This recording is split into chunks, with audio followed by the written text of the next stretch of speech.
नागपुर में आज सावित्रीबाई फुले के 120वां स्मृति दिवस पर एक बड़ा आयोजन किया गया है जिसमें देश भर की महिलाएं शामिल है। मेरे कैमरामैन दिखाएंगे कि पंडाल भरा हुआ है, चारों तरफ महिलाएं ही महिलाएं हैं और हर तरह की महिलाएं हैं, युवा, बुजुर्ग, प्रोफेसर, डॉक्टर। और नागपुर एकदम खास है, यहाँ से अम्बेडकर ने उन्होंने पूरा आंदोलन चलाया है। सावित्रीबाई फुले का जो कार्यस्थल है वो महाराष्ट्र रहा है, तो इस लिहाज से देखें तो ये बड़ा एक आयोजन है जिसमें हिंदुत्व, ब्राह्मणवाद, मनुवाद के खिलाफ बातें की गई है। महिलाओं के अधिकार की बात करें तो आज भी समाज में वो हाशिए पर है, शोषित है, वंचित है, पिछड़े है। और उस लिहाज से देखें तो सिर्फ महिलाएं ही महिलाएं हैं। और उस लिहाज से बात करें तो सबसे ख़ास बात है कि जो महिलाएं हैं, जो बुज़ुर्ग हैं, वो भी शामिल है। स्कूल कॉलेज की छात्राएं काफ़ी संख्या में इस आंदोलन में आई हैं, इस आयोजन में शामिल हुई हैं, जिससे लगता है कि आने वाले समय में जो लड़ाई है, अधिकार की लड़ाई है, जो समानता की लड़ाई है, चाहे वो बहुजन महिलाओं की बात हो, चाहे वो बाकी महिलाओं की बात हो, वो बढ़ने वाली है और ये अच्छी बात है। आपका क्या नाम हुआ? दुर्गा अहिरवार। क्या करती हैं आप? मैं एमएससी कर रही हूँ। तो इस तरह के आंदोलन में आने के लिए घर वाले परमिशन देते हैं? वहाँ से घर से पूछ के आए हैं? नहीं, एक्चुअली मैं हॉस्टल में रहती हूँ बाहर। हाँ। तो क्या लग रहा है, जो महिलाओं की हक की बात हो रही है, जो बराबरी की बात हो रही है, खासकर जो बहुजन महिलाओं की बात हो रही है, तो लगता है कि उसमें कुछ सुधार हुआ है या अभी ये लड़ाई और लंबी चलेगी? नहीं, इसमें अभी तक सुधार नहीं है। जिससे कोई गांव लेवल पे हम अगर देखें तो आज भी उसी प्रकार अंधश्रद्धा, उसी प्रकार लड़कियों पे अत्याचार हो रहा है, कम उम्र में उनकी शादी हो रही है। जाति की वजह से भी महिलाओं पर अत्याचार बढ़े हैं। जाति की वजह से भी महिलाओं पे अत्याचार बढ़े हैं और उनको बाहर पढ़ने के लिए नहीं भेज सकते, कम उम्र में उनकी शादी हो जाती है। तो ऐसे बहुत से प्रॉब्लम है। और जैसे शादी भी हो जाएंगी तो उन पे घर में अत्याचार करते हैं, उनको बाहर निकलने का अभी भी ये नहीं है। तो देखिए, जिस तरह से राजनीतिक भागीदारी की बात हो रही है, सामाजिक भागीदारी लड़कियां ढूंढ रही हैं, वो कह रही हैं कि हमें घर में अधिकार मिले, बराबरी का अधिकार मिले। और जैसे जैसे सावित्रीबाई फुले के बारे में बताऊं कि वो पहली महिला थी जो इस देश में महिलाओं के लिए स्कूल खोलती हैं, पुणे में स्कूल खोलती है फातिमा शेख के साथ मिलकर। इसलिए अगर आप कहें इस देश में जो महिलाओं की शिक्षा की बात हो, इस देश को मजबूत करने की बात हो, तो ज्योतिबा फुले और सावित्रीबाई फुले, फातिमा शेख के 3 ऐसे नाम हैं। सावित्रीबाई फुले की जब आप बात करेंगे तभी जाके इस देश की अस्मिता का सवाल पूरा होता है, तभी जाके इस देश की अस्मिता की जो बात होती है वो पूरी होती है। क्योंकि 1848, अगर मैं गलत नहीं हूँ, तो पहली बार सावित्रीबाई फुले महिलाओं के लिए स्कूल खोलती हैं और उसके बाद से महिलाओं ने एक लंबा सफ़र तय किया। आज वो IAS हो, IPS हो, कॉलेज इंजीनियरिंग हो, मेडिकल हो, हर जगह पढ़ाई करें। क्या लग रहा है कि सावित्रीबाई फुले स्मृति दिवस पर एक कार्यक्रम का आयोजन है, उन्होंने महिलाओं के लिए इसी महाराष्ट्र की धरती पर पहला स्कूल खोला था।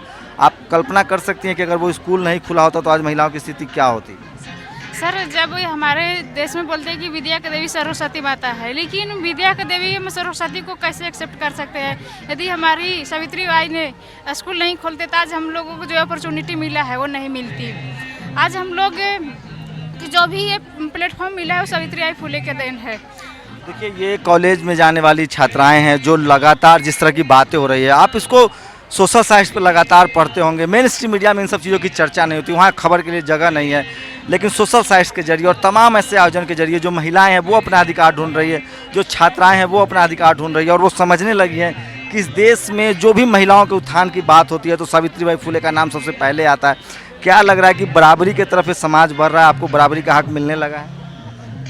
लग तो रहा है काफ़ी हद तक कि मिल रहा है, बट इतना भी पॉसिबल नहीं हुआ है अभी। उसमें तो काफ़ी टाइम लगेगा। जैसे बाबा साहब ने बोला है कि एक दिन सबको झुकना ही पड़ेगा एकता की ओर, तो उसमें टाइम लगेगा, बट ज़रूर ये होगा।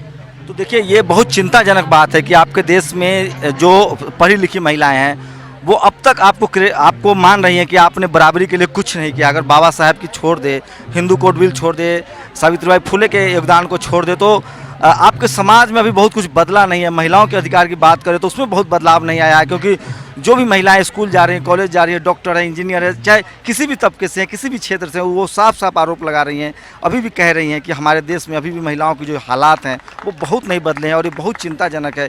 एक देश की तरक्की तभी हो सकती है जब उसकी आधी आबादी को बराबरी का हक मिले, चाहे वो काम का मामला हो, आर्थिक मामला हो, सामाजिक मामला हो। उस बराबरी में ये देश कहीं ना कहीं पीछे है और जातिगत आधार पर जो भेदभाव है वो भी बहुत बड़े हैं। और ये जो कॉलेज यूनिवर्सिटी जाने वाली लड़कियाँ हैं, जो छात्राएँ हैं, वो ज़्यादा बेहतर तरीके से समझ रही है। क्या लग रहा है आपको कि समाज में कुछ बदलाव हुआ है, महिलाओं को अधिकार मिलने लगा है? थोड़ा थोड़ा बदलाव है, पर पूरे तरीके से बदलाव नहीं हुआ है। जो अभी भी जो SC और ST में जो अभी भी जो OBC में जो भेदभाव चल रहा है उसके वो चेंज होना चाहिए। सभी को किस तरह का बदलाव की अब तेज ज़रूरत है, किस तरह के काम होने चाहिए? सभी को जो इक्वल एजुकेशन जो है वो सभी को इक्वल देना चाहिए। कभी कभी जो अभी जो इंटरनेशनल स्कूल्स है और जो गवर्नमेंट स्कूल है इसमें तो ज़मीन आसमान का फ़र्क है। सभी को इक्वली एजुकेशन नहीं मिल रहा है। बस मैं यही बोलूँ। तो देखिए, घर में थोड़ी बहुत आज़ादी मिली है। जो पैट्रियार्कल सोसाइटी था वो स्कूल जाने लगी है, महिलाएं स्कूल जाने लगी हैं, कॉलेज जाने लगी, यूनिवर्सिटी जाने लगी है। आर्थिक रूप से भी थोड़ी बहुत मजबूती आई है, लेकिन जो सामाजिक बुराइयां हैं वो आज भी हावी है। क्या लग रहा है कि सामाजिक बुराइयां जो थी अपने देश में, और खासकर जो महिलाओं को जिस तरह से अधिकारों का हनन हुआ, उसमें कुछ थोड़ा बहुत बदलाव आया है, और आगे किस तरह की लड़ाई की ज़रूरत है? हाँ, थोड़ा बहुत बदलाव आया है, लेकिन अगर हम और अच्छे तरीके से सोचा जाए तो इसमें और अच्छे से बदलाव ला सकते हैं। जैसे अगर कोई मम्मी अपने लड़की को जाने के लिए रोक सकती तो हम अच्छे तरीके से अपने घर में समझा सकते हैं कि हमें किस तरीके से आगे बढ़ना चाहिए, लोगों को समझाना चाहिए।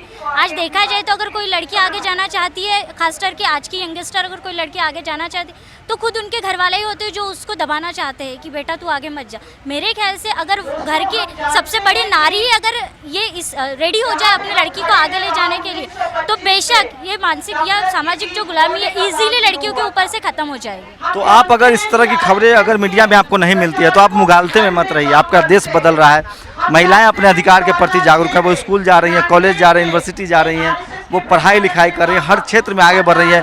और खासकर जो पैट्रियार्कल सोसाइटी है, जो मर्दवादी समाज है, उससे खासे नाराज़ है, क्योंकि उनको लगता है कि जो अधिकार उनको मिलना चाहिए, जो अधिकार उनका है, वो मिल नहीं रहा है। क्या लग रहा है कि सावित्रीबाई फुले नहीं होती तो महिलाओं के एजुकेशन का मामला हो, अधिकार का मामला हो, कहीं ना कहीं और स्थिति खराब होती? जी नहीं, मुझे तो नहीं ऐसा लगता कि आज सावित्रीबाई अगर मतलब उन लोगों ने हमारे लिए जो भी कुछ किया है तो उसका फ़ायदा हमें आज दिख रहा है। उस हिसाब से जो भी लड़कियां पढ़ रही है, पहले के इसमें हम जान सकते कि थोड़ी कम पढ़ा करती थी, लेकिन आज सभी लग रहा है कि घर में पढ़ाई लिखाई की अनुमति मिल गई है, लेकिन बहुत सारे अधिकार हैं जो अभी भी आपके पास नहीं है। बिल्कुल मिले हैं, और फैमिली भी ऐसा है कि सपोर्ट करती है। ऐसा नहीं लड़कियां है तो रात को मत निकलो या अदर हमको जो एक्टिविटीज़ होती है उसके लिए रोकते हैं, ऐसा कुछ भी नहीं है। और फैमिली परिवार में अभी भी दबाव है?